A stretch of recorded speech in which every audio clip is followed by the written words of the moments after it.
আমরা চান টান করে রান্নাঘরে চলে এসেছি। এবার করবো ভাত ভাজা।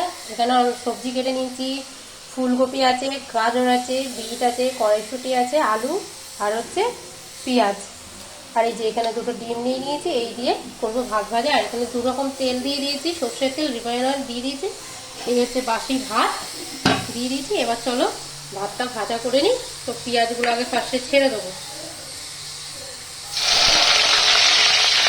আর টান টান করে এক বালতি জামা কাপড় ছাদে দিয়ে মেলে দিয়ে এলাম, দিয়েছে। এখন করছি ভাত ভাজা। এটা করে এখন দুপুরটা চালিয়ে নেবো, নিয়ে তারপরে রাতে যা হবে সেটাই দেখা যাবে। এইরকম সবজি আর একটু কাঁচা লঙ্কা কুচিয়ে নিয়েছি, দেখো তোমরা, এর মধ্যে কাঁচা লঙ্কাও আছে। আর এই হচ্ছে বাসি ভাত, কতটা দেখতে পাচ্ছ? আমাদের 4 দিনের জন্য অনেক। তো এবার দিয়ে দেবো সবজিগুলো।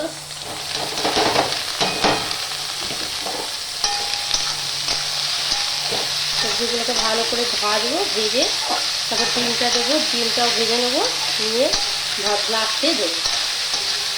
তো এর মধ্যে ঘি দিলে ভালো লাগে, তো ঘিটা যেহেতু আমার নেই তার জন্য ঘি ছাড়াই খাবো। আর আমাদের ঘরে এরকম ভাত ভাজা খেতে আমরা তার থেকে খুবই পছন্দ করি শীতকালে। গরমের থেকে শীতকালে বেশি ভালো লাগে, কেন সব রকম সবজি পরে আরও টেস্ট বেড়ে যাবে। তাহলে এবার নুন হলুদটা দিয়ে দিই।